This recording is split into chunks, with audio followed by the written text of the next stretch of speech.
Саламатсыңарбы балдар. Силер менен Жапаров атындагы орто мектебинин физика мугалими Кудайбердиева Кундузай. Бүгүнкү физика сабагынан өтө турган темабыз магнит талаасы, жердин магнит талаасы. Сабакты баштаардан мурда сабакка максат коюп алалы.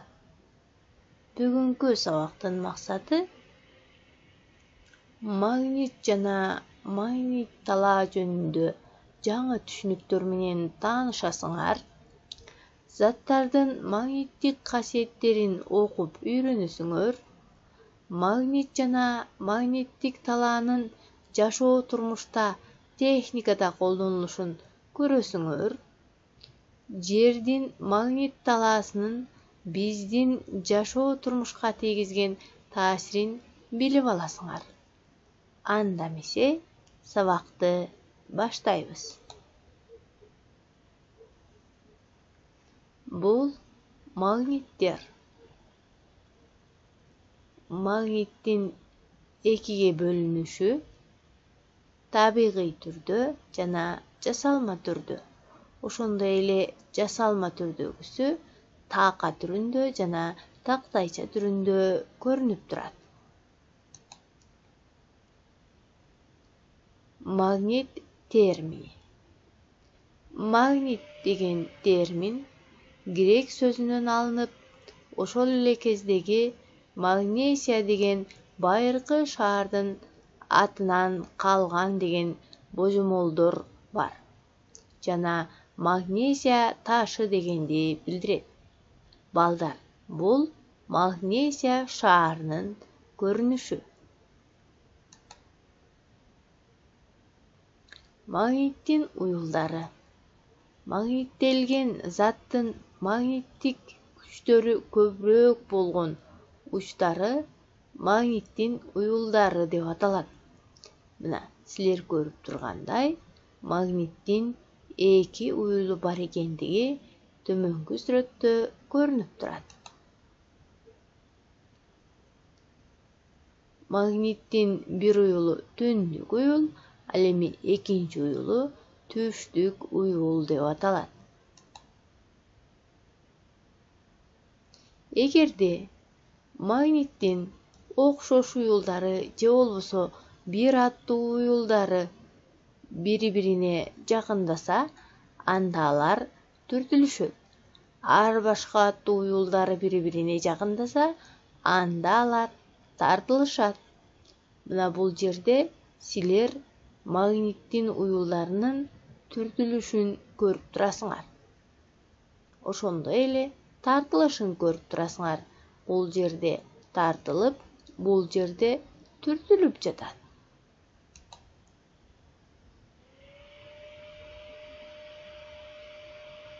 Шарттуу түрдө магниттик талаанын күч сызыктарынын багыты түндүк уюлдан чыгып, түштүк уюлдан батат деп алынган.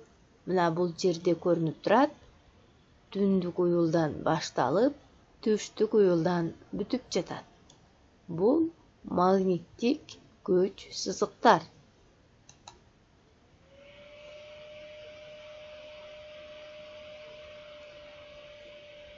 Магниттик талаа. Каалагандай магниттелген заттын айланасында магнит талаасы пайда болот. Мына бул жерде магнит талаасынын пайда болгондугун көрүп турасыңар. Магниттик талааны тажрыйба жолу менен магниттик күч сызыктардын жардамында байкоого болот.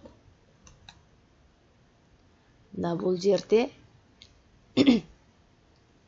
электростатикалык талаа, магниттик талаа, ошондой эле электромагниттик талаанын күч сызыктары кандай болоору көрүнүп турат.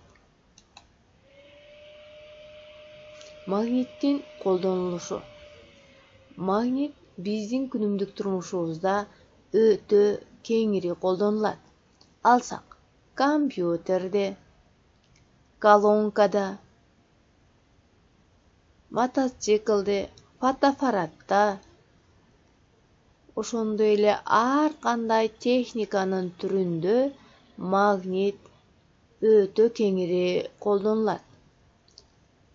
Эң жөнөкөйүн ала турган болсок, мисалы, биз күнүмдүк турмушта өтө кеңири пайдаланып, колдонуп жүргөн уюлдук телефондо дагы магнит колдонулат, балдар. Кызык экен, билип алуу ашыкча болбос. Нанометрдик өлчөмгө ээ болгон ферромагниттик бөлүкчөлөрдөн магниттик суюктукту даярдашат. Бул суюктуктардын колдонуу аймагы өтө кеңири колдонулат. Окумуштуулардын айтуусуна таянсак, жердин магнит талаасын көрө алган жаныбар бул жалгыз гана чымчыктар деп эсептелет. Демек, чымчыктар жердин магнит талаасын көрө алат экен, балдар. Тарыхтагы эң сулуу аял деп эсептелген Клеопатра магниттен жасалган зер буюмдарды тагынып жүргөн. Ал магнит адамдын организмин жашартат деп эсептеген. Кызык бекен? Анда сабакты улантабыз. Компас. Бул жер шарынын магнит талаасынын таасиринде негизделип жасалган магниттик түндүк жана түштүк уюлду көрсөтүүчү курал.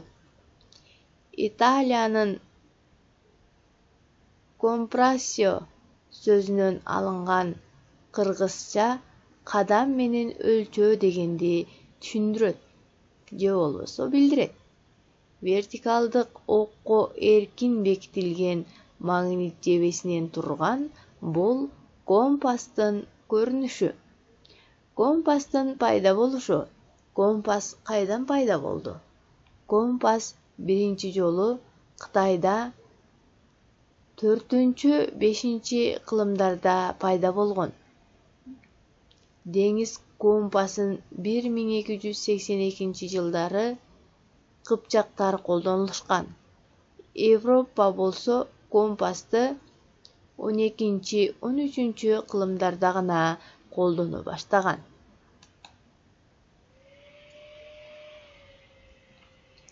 Жер өтө чоң магнит. Англиялык физик Уильям Гилберт 14-кылымда жер шары бул абдан чоң космостук магнит деп жыйынтыкка келген.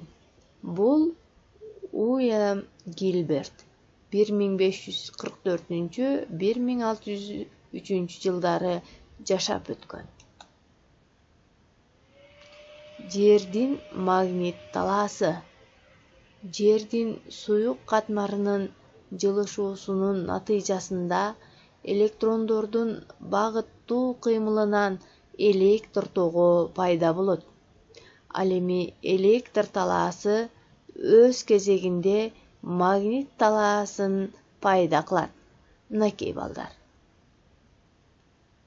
Бул жерде жердин суюк катмарын көрүп турсаңар, а бул жерде жердин магнит күч сызыктарын же болбосо магнит талаасын көрүп турасыңар. Айрым учурларда жердин магнит талаасы кыска мөөнөттүк өзгөрүүгө дуушар болот. Бул магниттик бороон деп аталат. Магниттик бороондун пайда болушу күндүн активдүүлүгүнө байланыштуу болот. Эгерде магниттик бороондун ылдамдыгы саатына 1.600.000 километрди түзсө, анда жерде магниттик бороон кубулушу байкалат. Магниттик бороондун таасири кандай?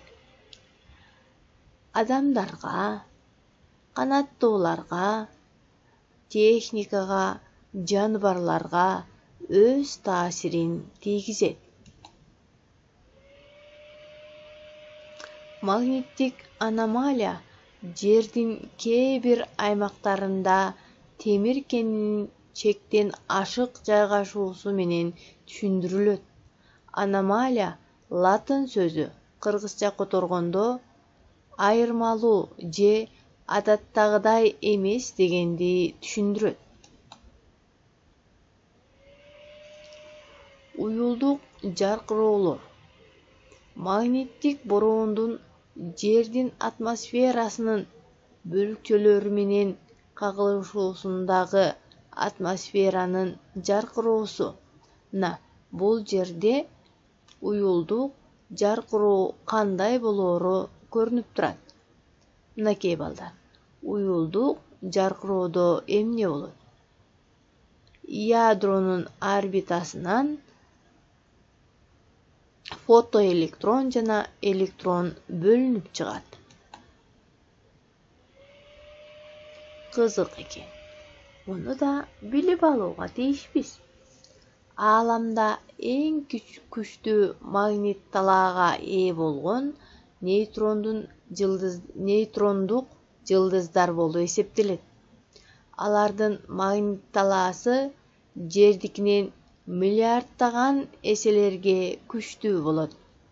Жердин табигый спутниги болгон Ай өзүнүн магнит талаасына ээ эмес. Жердин магниттик уюлдары убакыттын өтүшү менен орундарын алмаштырат.